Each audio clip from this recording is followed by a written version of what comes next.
پرانے پپلے بیٹھے ہوئے ہیں پیچھے مجھے نظر آ رہے ہیں، عبداللہ ریاڑ صاحب، ان کو سارا پتہ ہے. تو فرد اللہ بابر صاحب بھی ان باتوں کی تائید کریں گے. تو اس لیے یہ جو مسئلہ ہے نا کہ جی آپ ایک پولیٹیکل پارٹی کا جو موقف ہے اس کو کیوں سپورٹ کر رہے ہیں، بطور ایک صحافی یہ ہماری ایک انٹرنل ڈبیٹ ہے کہ آپ کو ریڈ لائن کتنی کراس کرنی ہے کتنی نہیں کرنی. لیکن اگر آپ کر بھی رہے ہیں اور آپ کی آواز دبائی جاتی ہے تو یہ ناقابل قبول ہے، یہ آرٹیکل 19 کی خلاف ورزی ہے. ہمارے دوست جناب شعیب شاہین صاحب نے بڑی زبردست باتیں کی ہیں. انہوں نے لائرز موومنٹ یاد دلائی ہمیں 2007 میں جب پابندیاں تھیں اور ہم سڑکوں پہ پروگرام کرتے تھے اور عمران خان صاحب بھی آتے تھے اور مسلم لیگ نون کے لوگ بھی آتے تھے اور بھی سارے لوگ آتے تھے. لیکن ہمارا ایک خیال تھا کہ لائرز موومنٹ جو ہے اس کے نتیجے میں پاکستان میں جو قانون کی بالادستی کا جو تصور ہے یہ تصور جو ہے یہ مضبوط ہوگا.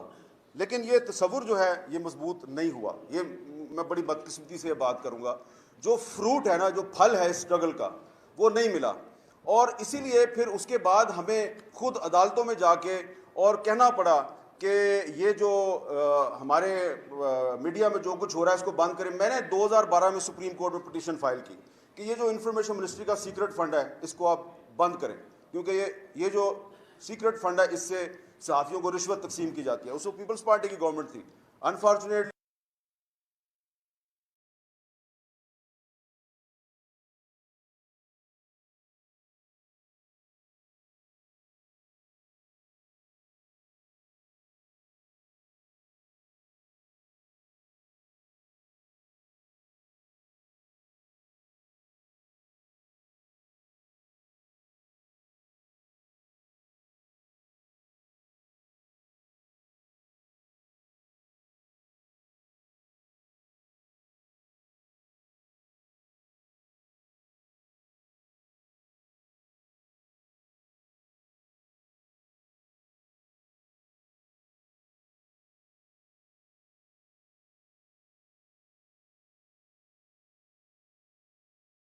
اگر آپ کو کوئی پیٹریوٹ کہتا ہے تو پھر آپ مشکوک ہو جاتے ہیں. ہاں کوئی غدار کہتا ہے اس کا مطلب ہے کہ یار یہ بندہ جو ہے نا یہ اس راستے پہ چل رہا ہے جس پہ فاطمہ جناح چلی تھی. سب سے پہلے اس ملک میں مادر ملت محترمہ فاطمہ جناح کو جنرل ایوب خان نے کہا یہ انڈین ایجنٹ ہے اور کہا کہ یہ غدار ہے. اس لیے آج کے پاکستان میں جب کسی سیاستدان کو غدار کہا جاتا ہے تو میں سمجھتا ہوں کہ اسے اس پہ اعتراض نہیں کرنا چاہیے. خوشی کے ساتھ کہیں کہ ہاں میں غدار ہوں، آؤ مجھے گرفتار کرو، آؤ میرے پہ مقدمہ چلاؤ. لیکن اگر کوئی فوجی ڈکٹیٹر جو ہے اس پہ آرٹیکل 6 کو ایبروگیٹ کرنے کا الزام ہے تو اس پہ مقدمہ ضرور چلنا چاہیے. اس کو کنوکٹ کیا گیا تو اس کو سزا بھی ملنی چاہیے. تو یہ شعیب شاہین صاحب جو ہیں یہ میری اس بات سے اتفاق کریں گے. انہوں نے بڑے خوبصورت طریقے سے آپ کو ڈیفائن کر دیا ہے کہ آئین کی خلاف ورزی ایک اور چیز ہے اور آئین کو ایبروگیٹ کرنا ایک اور چیز ہے. تو آئین کی خلاف ورزی پر آپ ایک مقدمہ چلا سکتے ہیں کہ بھئی تم نے ٹریفک سگنل توڑا ہے، تمہیں جرمانہ کرتے ہیں. لیکن ٹریفک سگنل توڑنے پہ آپ کہیں کہ تم غدار ہو، تم نے آئین ایبروگیٹ کیا ہے.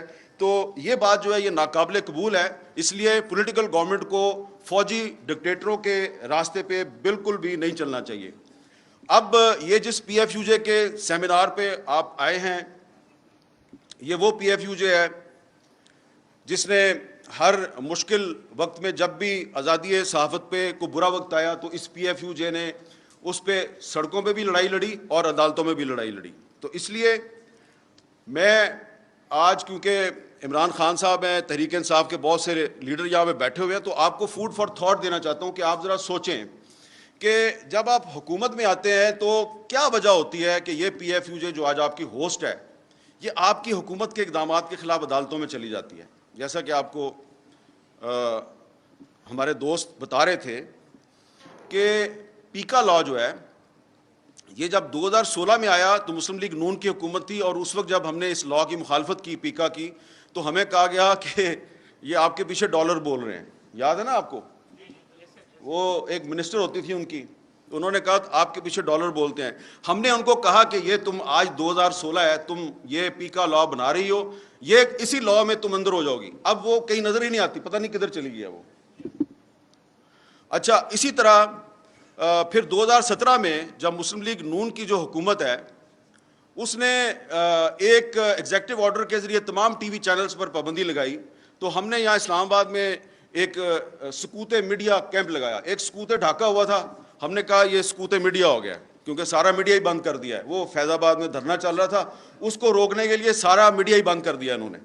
تو یہ میں آپ کو اس لیے بتا رہا ہوں کہ کوئی بھی پولیٹیکل پارٹی ہو, پیپلز پارٹی ہو, مسلم لیگ نون ہو یا تحریک انصاف ہو, یہ پی ایف یو جو ہے یہ ہر حکومت کے دور میں جب بھی کوئی پابندی لگتی ہے تو یا تو ہمیں سڑکوں پہ آنا پڑتا ہے یا ہمیں عدالتوں میں جانا پڑتا ہے. تو یہ جو پی ایف یو جو ہے, اس پی ایف یو جے نے جب آپ نے پیکا آرڈیننس جو ہے وہ جب آپ نے لاگو کیا, اور میری انفارمیشن کے مطابق ڈاکٹر شیریں مزاری نے اس پہ آبجیکشن کی تھی, لیکن اس کے باوجود وہ ایک کابینہ کا بائی سرکولیشن اجلاس جو ہے اس نے اس کی منظوری دی اور آپ نے اس کو لاگو کر دیا. تو ود ان 24 آورس انہوں نے مجھے لاہور سے کہا جی اس کو چیلنج کرنا ہے.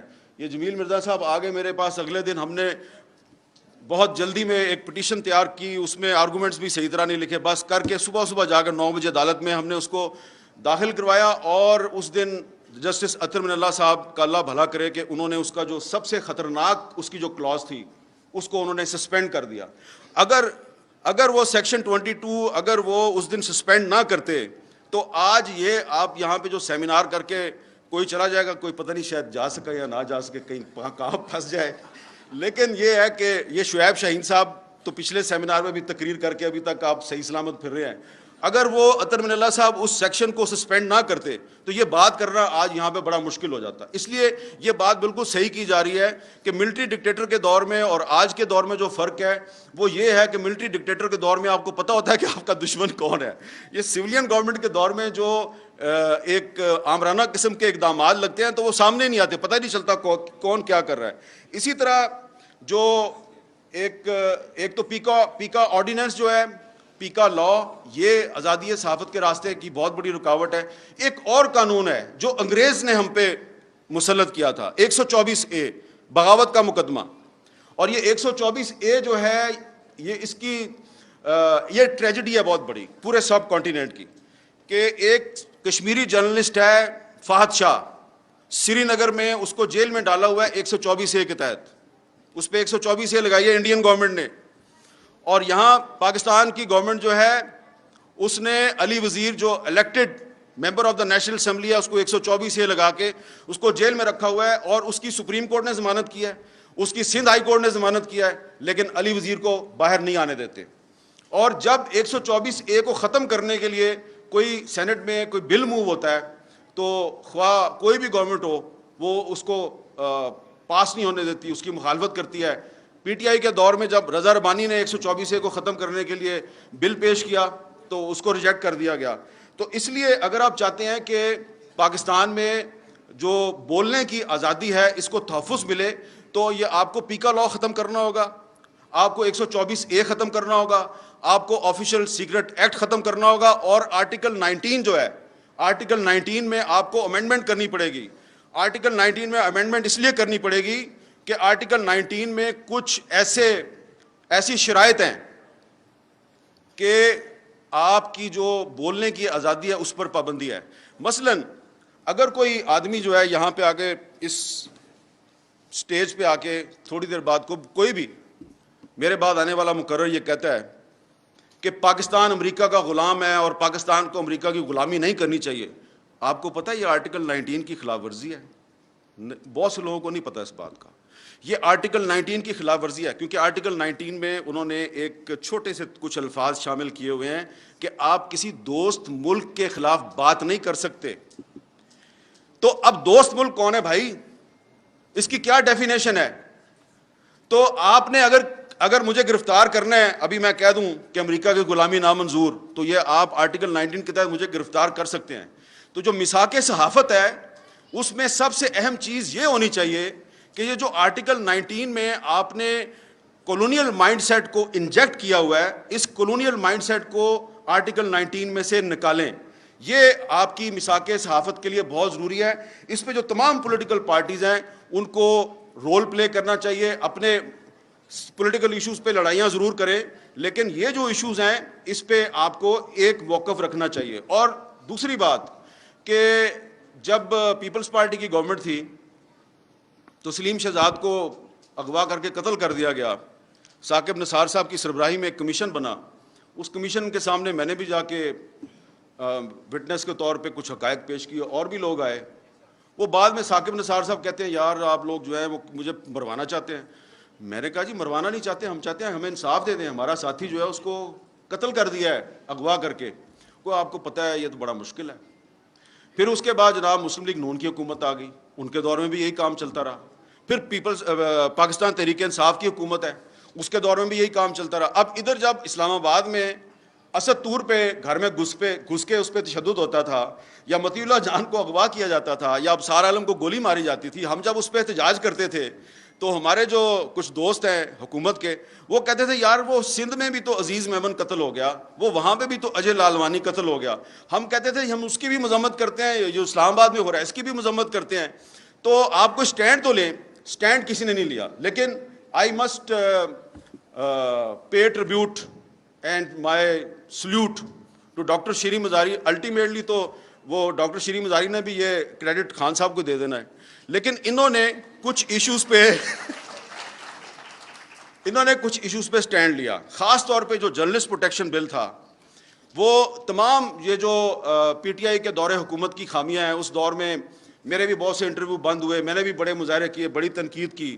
لیکن جس طریقے سے 2.5 سال لگا کے انہوں نے جرنلسٹ پروٹیکشن بل جو ہے اس کو منظور کروایا. اور کبھی کبھی میں سنتا ہوں کہ آج کل پی ٹی آئی والے کہتے ہیں بڑے راز ہیں ہم سامنے لے آئیں گے. بھائی ہمارے پاس بھی بڑے راز ہیں, ہم بھی سامنے لے آئیں گے اور بتائیں گے کہ ڈاکٹر شیریں مزاری جو ہے اس کو جرنلسٹ پروٹیکشن بل کی وجہ سے کہاں کہاں پہ کون کون اس کو طلب کرواتا تھا, اس کو پیشیاں بھگتنی پڑتی تھی, کون اس کو کیا دھمکیاں دیتا تھا. یہ بتا دوں گا نا میں, جس دن میں سیریس بات کر رہا ہوں اس دن آپ لوگوں کو لینے کے دینے پڑ جائیں گے. But I am not here to embarrass anyone. میں آپ کو اس پہ شاباش دینا چاہتا ہوں کہ آپ نے وہ جرنلسٹ پروٹیکشن بل منظور کروایا. اتنی مشکل زگ زیگ میں سے نکل کے فروغ نسیم نے پوری کوشش کی کہ یہ بل منظور نہ ہو, لیکن پھر بھی وہ بل منظور ہو گیا. اور اس کا کریڈٹ جو ہے وہ مینلی ڈاکٹر شیریں مزاری کو جاتا ہے, اور پھر بعد میں آپ تحریک انصاف کو بھی اس کا کریڈٹ دے دیں. لیکن یہ بات میں اس لیے کر رہا ہوں, میری بات کا برا نہ منائے, کہ جب فروغ نسیم صاحب اس بل کے خلاف سازشیں کر رہے تھے, اور انہوں نے جو مسنگ پرسنس کا بل تھا اس کے خلاف بھی سازشیں کی, تو کوئی روکنے والا نہیں تھا ان کو. یہ بڑا پرابلم ہے کہ آپ اس کو روک نہیں رہے تھے. اور مجھے پتا ہے کہ مجھے کہاں کہاں سے پریشر آتا تھا کہ یار یہ تم کیوں یہ شیریں مزاری کے بل کو لیے پھر رہے ہو. جب اس کو پی ایف یو جے نے سپورٹ کر دیا اور اس کو human rights commission of Pakistan نے سپورٹ کر دیا, اور مجھے آئی اے رحمان مرحوم نے کہا, میں نے جب ان کو جا کے اس کا ڈرافٹ رکھا تو آئی اے رحمان صاحب نے کہا حامد یہ بل منظور ہو جائے گا. میں نے کہا سر ہو جائے گا. اس نے کہا اس کا مطلب ہے میری ساری زندگی کی جو سٹرگل ہے وہ کامیاب رہی. وہ بل منظور ہو گیا. لیکن پھر کیا ہوا کہ پھر اس میں ایک کمیشن بننا تھا کہ کسی صحافی پہ جب حملہ ہوتا ہے تو وہ کمیشن جو ہے اس نے انکوائری کرنی تھی, اور اس کمیشن میں ورکنگ جرنلسٹ کی تعداد زیادہ تھی. اب وہ کمیشن اگر وہ کمیشن آج ہوتا تو یہ جو بہت سے صحافی ہمارے سامنے بیٹھے ہیں جن پہ آج کل مقدمات درج ہو رہے ہیں اور ان کو ہراسمنٹ کا سامنا ہے, تو وہ کمیشن ان کی انکوائری کر رہا ہوتا. نہ وہ کمیشن بن سکا, نہ ہی اس کمیشن کا سربراہ جو ہے اس کی تقرری ہو سکی. لہٰذا یہ جو میثاق صحافت ہے اس میں ایک چیز یہ بھی شامل ہونی چاہیے کہ جو پچھلے دور میں جو جرنلسٹ پروٹیکشن بل بنایا گیا تھا, اس جرنلسٹ پروٹیکشن بل میں جو کمیشن ہے اس کو کمیشن کی تشکیل مکمل کی جائے, اس کا چیئرمین لایا جائے. کیونکہ اگر وہ کمیشن نہیں بنے گا تو اس کا مطلب ہے کہ جرنلسٹ پروٹیکشن بل جو ہے وہ صرف ایک ڈاکومنٹ ہے اور اس کی کوئی پریکٹیکل حیثیت نہیں ہے. وہ بل جو ہے وہ ضرور بننا چاہیے, اور اگر وہ بل نہیں بنتا تو اس کا مطلب ہے کہ پھر یہ جو اس وقت حکومت ہے یہ آزادی صحافت جو ہے اس میں اتنی سنسیئر نہیں ہے جتنے کے دعوے کیے جا رہے ہیں. تو میں نے کافی ساری باتیں کر لی ہیں, لیکن ایک بات میں آخر میں ضرور کروں گا کہ اسلام آباد ہائی کورٹ بار ایسوسی ایشن جو ہے اس نے پاکستان تحریک انصاف کے دور حکومت میں ایک آبزرویشن دی تھی تقریباً 5-6 مہینے پہلے کہ لاپتہ افراد کا جو معاملہ ہے اس پر اب میڈیا میں بات کرنا بڑا مشکل ہو گیا ہے. وہ تو تھا تحریک انصاف کا دور حکومت, اب شہباز شریف صاحب کا دور حکومت ہے. اب انہوں نے ایک کمیٹی بھی بنا دی ہے, لیکن ابھی بھی ایسا لگ رہا ہے کہ لاپتہ افراد پہ بات کرنا کافی مشکل ہے. اور آپ لوگ اپنے جلسوں میں، اپنی تقریروں میں ہر ایشو کو چھیڑتے ہیں. مجھے لگتا ہے کہ آپ سوائے شیریں مزاری کے آپ لوگ اس ایشو کو اوائڈ کرتے ہیں. میں یہ نہیں چاہتا کہ شعیب شاہین کی طرح ڈائریکٹ آپ کو میں کہوں کہ پہ جاؤ. میں بالکل یہ نہیں کہوں گا کہ پہ جاؤ، لیکن یہ ایک ایشو ہے. اگر آپ پاکستان میں آئین اور قانون کی بالادستی چاہتے ہیں تو یہ جو انفورسڈ ڈس اپیرنسز کا مسئلہ ہے، لاپتہ افراد کا مسئلہ ہے، اس پر آپ کو سٹینڈ لینا پڑے گا. اور اس کا براہ راست تعلق جو ہے وہ آزادی اظہار کے ساتھ ہے، کیونکہ ہمارے بہت سے صحافی ساتھی جو ہیں ان کو اغوا کیا جاتا ہے، اٹھا لیا جاتا ہے صرف اسی چکر میں کہ آپ جو ہے ریڈ لائن کراس کرتے ہیں. اور پولیٹیکل ورکر جو ہے اس کو تو اٹھا کے غائب بھی کر دیا جاتا ہے. ہمارے کچھ ساتھی جو ہیں وہ جا کے پھر واپس آتے ہیں اور پھر وہ چپ ہو جاتے ہیں. تو اس لیے یہ جو لاپتہ افراد کا معاملہ ہے، اس کا ہماری صحافت کے ساتھ اور فریڈم آف سپیچ کے ساتھ بہت گہرا تعلق ہے. اس لیے جب تک آپ اس پہ سٹینڈ نہیں لیں گے تو وہ لوگ جو سمجھتے ہیں کہ پاکستان میں آپ کو انسانی حقوق کی خلاف ورزیوں کے خلاف ایک سیسا پلائی ہوئی دیوار بننا چاہیے، وہ آپ کے ساتھ کھڑے نہیں ہوں گے. اور یہی آپ کا اصل ٹیسٹ کیس ہے. بہت بہت شکریہ.